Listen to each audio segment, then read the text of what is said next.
Hi friends, అందరికీ నమస్కారం. అంజలి కథలకి స్వాగతం. ఈరోజు చందమామ కథ పేరు అమృత సిద్ధి. ఇది జాతక కథ. బ్రహ్మదత్తుడు కాశీ రాజ్యాన్ని పరిపాలించే కాలంలో సామంతరాజైన చిరాయు వద్ద నాగార్జునుడనే పేరుతో బోధిసత్వుడు ముఖ్యమంత్రిగా ఉండేవాడు. నాగార్జునుడు దయాళువు, దానశీలుడు అని పేరుగాంచాడు. అంతేకాదు, రసాయన శాస్త్రంలోనూ ఔషధీ జ్ఞానంలోనూ గొప్ప నిధి. అతడు తనకు తెలిసిన రసాయనిక ప్రయోగంలో ఒక రహస్య యోగం కనిపెట్టి తనకు రాజుకు జరామరణాలు లేకుండా చేసుకున్నాడు. ఒకనాడు అతని కొడుకుల్లోకెల్లా తనకు ప్రేమాస్పదుడైన సోమదేవుడు చనిపోవటం తటస్థించింది. కుమారుని చావు నాగార్జునుడికి అంతులేని దుఃఖం కలిగించింది. సహజంగా కరుణాళువైన నాగార్జునుడు ఇక మీదట లోకంలో మరణమనేదే ఉండకూడదు, మరణం ద్వారా ఎవరూ శోకించకూడదు, అందుకు తగిన ఉపాయం కనిపెట్టాలి అని ఆలోచించసాగాడు. రసాయనాలైతే అమిత వ్యయంతో కూడుకున్న పని. అందువల్ల సామాన్యులకు కూడా అందుబాటులో ఉండే మూలికలతోనే అమృతం తయారు చేయాలి. అప్పుడే ప్రజలందరూ కూడా శోకానికి లోను కాకుండా సుఖంగా ఉండగలరు అని నాగార్జునుడు నిశ్చయించుకున్నాడు. నిశ్చయం ప్రకారం ఔషధాల సంపుటితో అమృతం తయారు చేయటానికి పూనుకున్నాడు. తనకున్న శాస్త్ర పరిజ్ఞానాన్నంతటినీ వినియోగించి అనేక పరిశోధనలు చేశాడు. చాలా వరకు ప్రక్రియలన్నీ పూర్తి అయినాయి. నాగార్జునుడి ప్రయత్నం చివరి ఘట్టానికి వచ్చింది. అమృతకల్పం అనే మూలిక ఒక్కటి చేర్చాలి. ఇంతలో ఈ సంగతి దేవేంద్రుడికి తెలియవచ్చింది. వెంటనే దేవేంద్రుడు అశ్వనీ దేవతలను పిలిచి, మీరిప్పుడే భూలోకానికి పోయి ఎలాగైనా నాగార్జునుడు తలపెట్టిన అమృతయోగం సిద్ధించకుండా చేయాలి.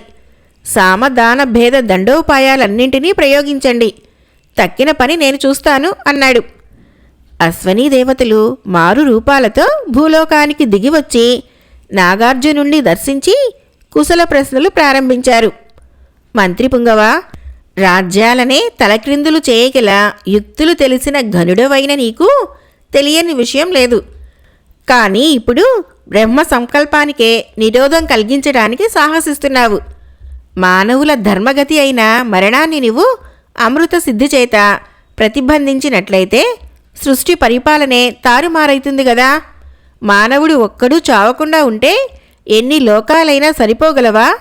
పైగా దేవతలు చేయవలసిన ఈ కార్యం మానవ మాతృడివైన నువ్వే సాధించటానికి పూనుకుంటే దేవతలకు మానవులకు వ్యత్యాసం ఉంటుందా? ఇంతకు నీ కొడుకు చనిపోయాడనే దుఃఖంతోనే కదా ఇంత పని చేస్తున్నావు. నీ కుమారుడు భూలోకం వదిలినా స్వర్గంలో సుఖంగానే ఉన్నాడు అని ధర్మబోధ చేశారు. ఈ మాటలు నాగార్జునుడి మనస్సుకు అంతగా తృప్తి కలిగించలేదు. తను చేస్తున్న పని తప్పు అవుతుందా కాదా అన్న ఆలోచనలో మునిగిపోయాడు. ఆ సమయంలోనే చిరాయు పుత్రుడైన జయసేనుడికి యువరాజ్యాభిషేకానికి ఘనమైన ఏర్పాట్లు జరిగాయి. ఈ లోపల వృద్ధ బ్రాహ్మణ రూపంలో భూలోకానికి చేరుకున్న దేవేంద్రుడు జయసేనుణ్ణి సమీపించి ఇలా అన్నాడు. నాగార్జునుడు తయారు చేసిన రసాయనిక సేవన వల్ల నీ తండ్రికి జరామరణాలే లేవు కదా. అటువంటప్పుడు నువ్వు యువరాజుగా ఉండిపోవలసిందే కానీ నీకు రాజ్యార్హత ఎప్పటికీ కలగదు అన్నాడు.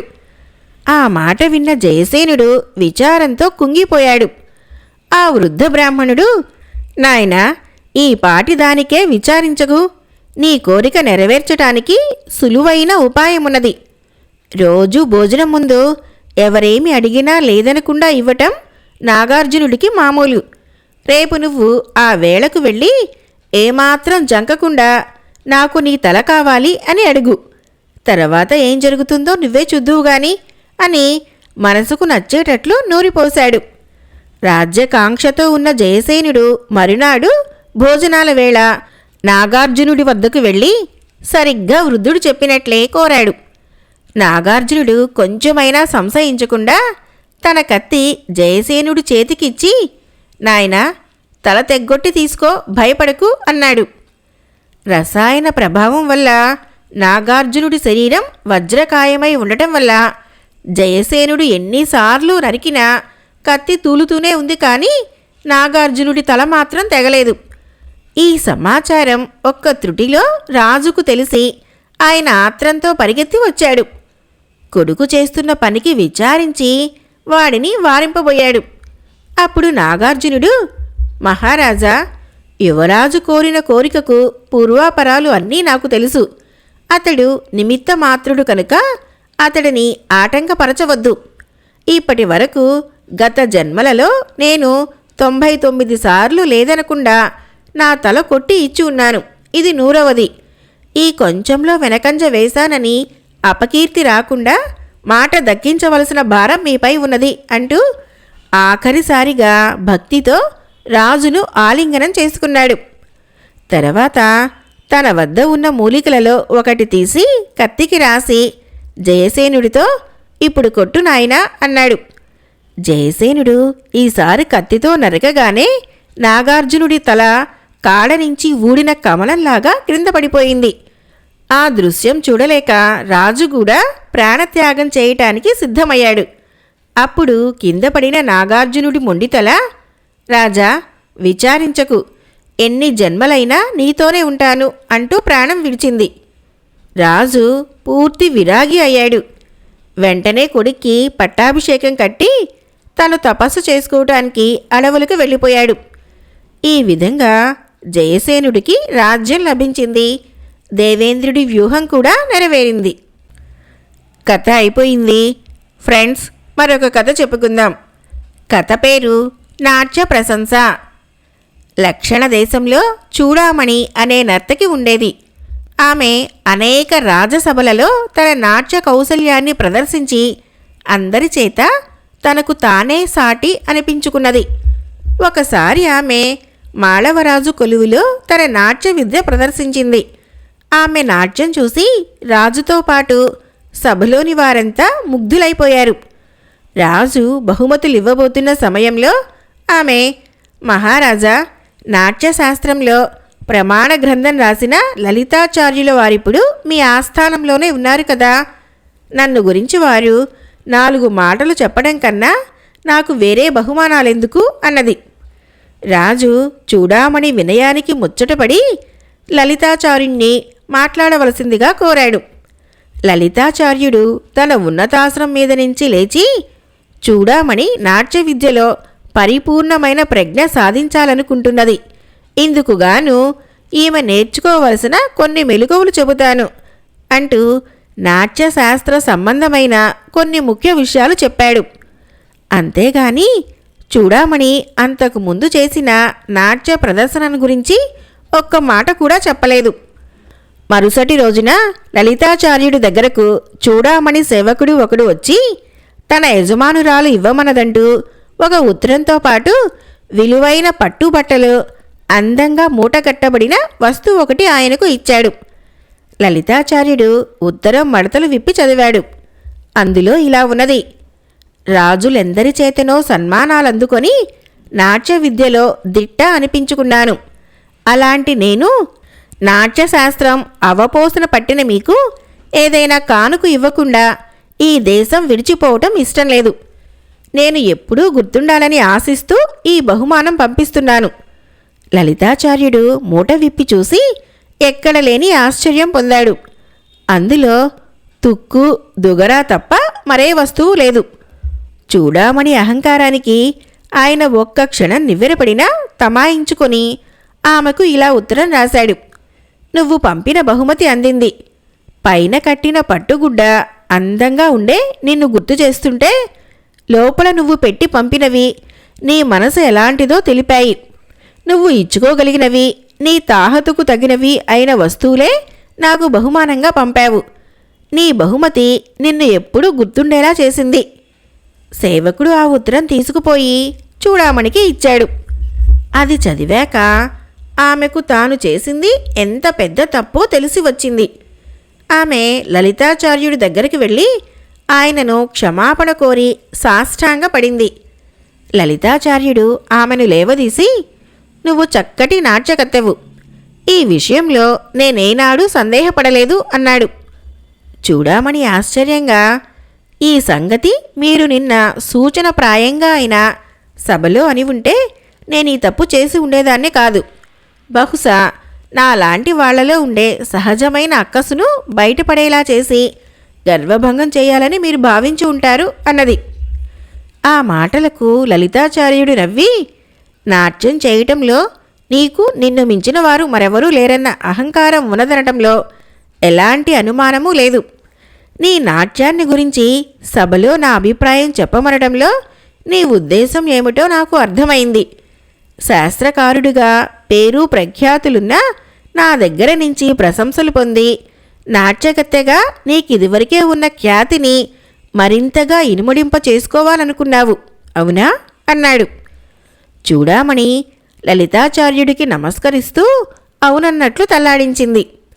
నేను సామాన్య ప్రేక్షకుల్లాగా నీ పాదాల ప్రతి కదలకు తన్మయునైపోయి చప్పట్లు చరచలేను కదా. అందుకు కారణం నాకు క్షుణ్ణంగా శాస్త్రం తెలిసి ఉండటం. నాట్యాచార్యుడిగా నీ విద్య మరింత పరిపక్వత చెందే బాధ్యత కూడా తీసుకోవటం వల్లనే నాట్యంలో నీకు అంతగా తెలియని మెలకువలను గురించి ప్రస్తావించాను అన్నాడు లలితాచార్యుడు. స్వామి, నా అజ్ఞానం వల్ల మీ సదభిప్రాయాన్ని నేను గుర్తించలేకపోయాను అన్నది చూడామణి దీనంగా. చూడామణి, నీది కేవలం అజ్ఞానం కాదు, తొందరపాటు. నాట్యంలోని అతి సున్నితమైన మెలకువలు ఏవో నువ్వు తప్ప ఆ సభలో మరెవరికీ తెలుసుకోవలసిన అవసరం లేదు. మహాసముద్రం లాంటి నాట్యశాస్త్రంలో నీకు తెలియని స్వల్ప విషయాల గురించి నేను చెప్పటాన్ని గమనించి ఉంటే నాట్య విద్యలో నీకున్న ప్రజ్ఞను మెచ్చుకున్నాననేది స్పష్టమవుతున్నది కదా. ఏ విధంగా పరిశీలించి చూసినా సభలోని నా మాటలు నీ నాట్య ప్రశంసను సూచిస్తాయే కానీ నిరసనను కాదు అన్నాడు లలితాచార్యుడు. ఆ తర్వాత చూడామణి కొన్నాళ్లపాటు లలితాచార్యుని వద్ద నాట్య విద్యలో తనకు తెలియని అంశాలను అధ్యయనం చేసి ఆయన దీవెనలు అందుకొని తన దేశం తిరిగి వెళ్ళిపోయింది. కథ అయిపోయింది. ఫ్రెండ్స్, మరొక కథ చెప్పుకుందాం. ఈ కథ పేరు కట్నాల పిచ్చి. కొడుకు వీరభద్రం పెళ్లి ముహూర్తానికి బయలుదేరి వెళ్లవలసిన సమయంలో తాయారమ్మ ఒంట్లో బాగుండలేదంటూ మంచం మీద మునగ తీసుకొని పడుకున్నది. వీరభద్రానికి ఏమి చేయాలో తోచింది కాదు. తల్లికి ఎటువంటి అస్వస్థత లేదని అతడికి తెలుసు. ఆమెకు అత్తగారి లాంఛనాలు ముట్టబోవటం లేదన్న కోపం తీవ్రంగా ఉంది. వీరభద్రం తల్లికి ఎంతగానో చెప్పి చూశాడు. అన్నిటికీ ఆమె నా ఒంట్లో బాగోలేదు, కోడలు అన్నాక ఇంటికి రాకపోతుందా, నేను చూడకపోతానా అంటూ మొండిగా జవాబు ఇవ్వసాగింది. తాయారమ్మకు వీరభద్రం ఒక్కగానొక్క కొడుకు. అతను 3 సంవత్సరాలుగా మరొక ఊళ్ళో ఉద్యోగం చేస్తున్నాడు. అతను అద్దెకు ఉంటున్న ఇంటి పక్కనే ఒక పేద కుటుంబం ఉంటున్నది. చిన్నప్పుడే తల్లిని పోగొట్టుకున్న లలిత తమ్ముళ్ళ ఆలనా పాలనా తనే చూస్తున్నది. తండ్రి సంపాదన చాలా తక్కువ. ఆమె ఆ చాలని ఆదాయంతోనే గుట్టుగా సంసారం గడుపుకు వస్తున్నది. ఆమె అందం చెప్పుకోదగినంతది కాకపోయినా ఆమె శాంతగుణము, ఓర్పు, ఇంటి పనుల్లో నేర్పు వీరభద్రాన్ని ఆకర్షించాయి. లలిత వంటి భార్య దొరకటం అదృష్టం అనుకున్నాడు వీరభద్రం. ఆమె అభిప్రాయం తెలుసుకున్నాకే అతను తల్లిదండ్రులను వాళ్ళింటికి తీసుకుపోయాడు. 25,000 కట్నం ఇచ్చే పక్షంలో ఈ పిల్లను కోడలుగా తెచ్చుకోవచ్చు అన్నది తాయారమ్మ తిరుగు ప్రయాణంలో బండి ఎక్కుతూ. వీరభద్రం ఆశ్చర్యపోతూ, లలిత తండ్రి 25 రూపాయలు కూడా ఇచ్చుకోలేడు అన్నాడు. తాయారమ్మ ముఖం కందగడ్డలా చేసుకొని, అయితే ఈ దరిద్రగొట్టు సంబంధం మనకు వద్దనే వద్దు అన్నది. వీరభద్రం ముఖం చిన్నబుచ్చుకొని, డబ్బే ముఖ్యం కాదు, నేను పెళ్ళంటూ చేసుకుంటే లలితనే చేసుకుంటాను అన్నాడు. వీరభద్రం తండ్రి ఎటూ మాట్లాడలేక తటస్థంగా ఉండిపోయాడు. వాళ్ళు కట్నం ఇవ్వలేని పక్షంలో అత్తవారి లాంఛనాలకు 5,000 ఇవ్వాలి అన్నది తాయారమ్మ పంతంగా. అమ్మా, ఈ లాంఛనాల సంగతి కూడా మర్చిపో. పెళ్లి ఖర్చులకు గాను నేనే లలిత తండ్రికి ఎంతో కొంత డబ్బు సర్దబోతున్నాను అన్నాడు వీరభద్రం. తర్వాత ఆమె ప్రమేయం లేకుండా పెళ్లికి అన్ని ఏర్పాట్లు జరిగిపోయినాయి. మన్నాడే పెళ్ళి. ఆ సరికే బంధువులతో 4 బళ్ళు కదిలి వెళ్ళిపోయాయి. తాయారమ్మ ఆరోగ్యం బాగా లేదని వంకపెట్టి తండ్రి కొడుకులను వెళ్ళమంటున్నది. ఆ ఊళ్ళో వైద్యులకేం కుదవలేదు. నీ పెట్టె సర్ది బాబాయ్ వాళ్ళ బండిలో పంపించేశాను అంటూ వీరభద్రం తొందరపెట్టాడు. వాళ్ళు లలిత వాళ్ళ ఊరు యువతల ఉన్న ఏటిని సమీపించేసరికి బాగా రాత్రి అయింది. ఆ సరికి మిగతా బళ్ళు ఏరు దాటి వెళ్ళిపోయాయి.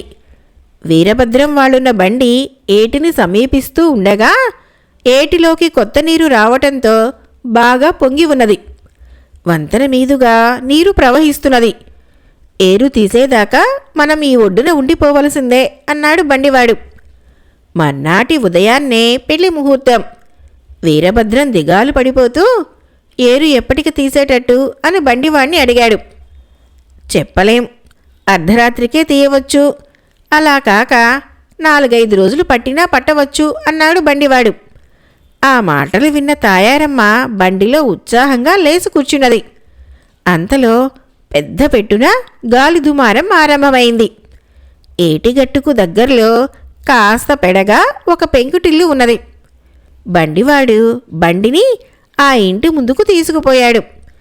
వీరభద్రం తలుపు తట్టగానే ఒక నడి వయసువాడు తలుపు తెరిచి, ఎవరు మీరు, ఏం కావాలి అని అడిగాడు.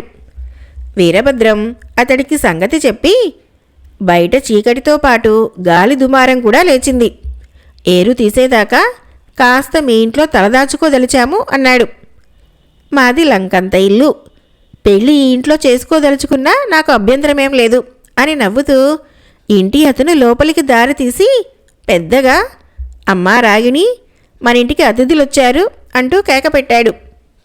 లోపలి గదుల్లో నుంచి రాగిణి అన్న అమ్మాయి అక్కడికి వచ్చి వీరభద్రం తల్లిదండ్రులకు నమస్కరించింది. ఆమెకు 20 ఏళ్ల కన్నా ఎక్కువ వయసు ఉండదు. కళ్ళను మెరమెరలాడించే అందం. తాయారమ్మ వద్దన్నా వినకుండా ఆమె అప్పటికప్పుడు వంట చేసి అందరికీ వడ్డించింది. ఒక పెద్ద గదిలో పరుపులు దులిపి పక్కలు వేసి, ఏమీ మొహమాట పడకండి, ఏ అవసరం వచ్చినా కేక వేయండి, పక్క గదిలోనే ఉంటాను అని చెప్పి వెళ్ళిపోయింది.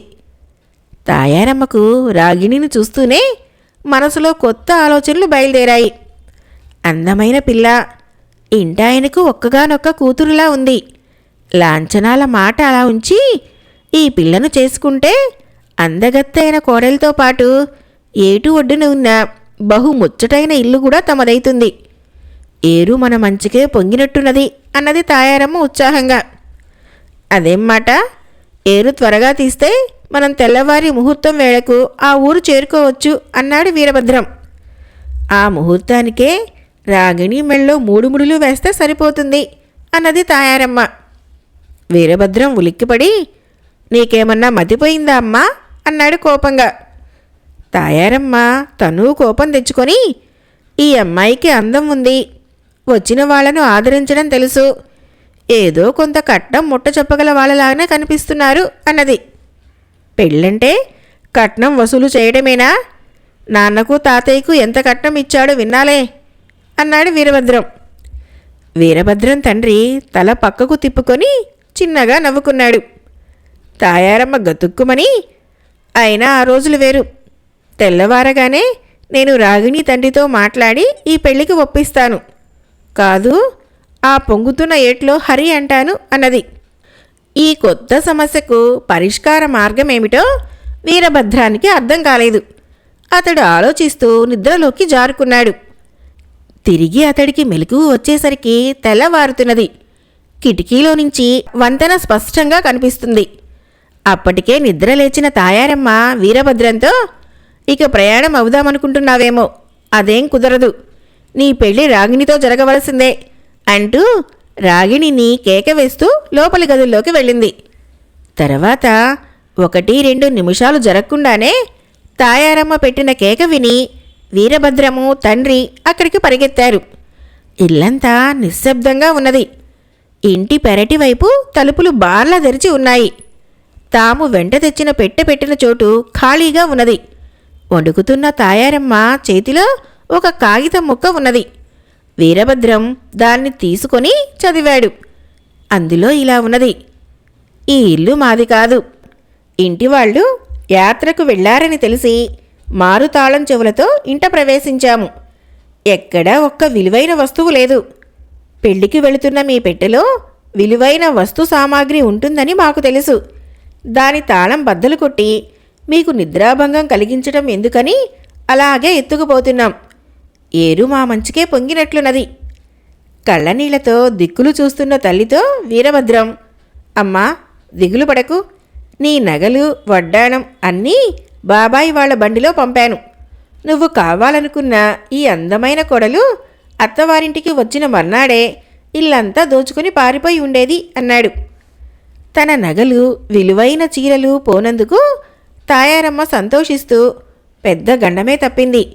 దీనితో నా కట్నాల పిచ్చి కుదిరిపోయినట్టే. పదండి, ముహూర్తం వేళ అవుతున్నది.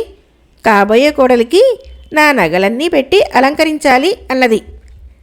తల్లిలో వచ్చిన మార్పుకు వీరభద్రంతో పాటు అతడి తండ్రి కూడా చాలా సంతోషించాడు. కథ అయిపోయింది. ఫ్రెండ్స్, నా కథలు నచ్చినట్లయితే మన ఛానల్ని తప్పకుండా సబ్స్క్రైబ్ చేయండి, లైక్ చేయండి, షేర్ చేయండి, మంచి కామెంట్ చేయండి. Thank you.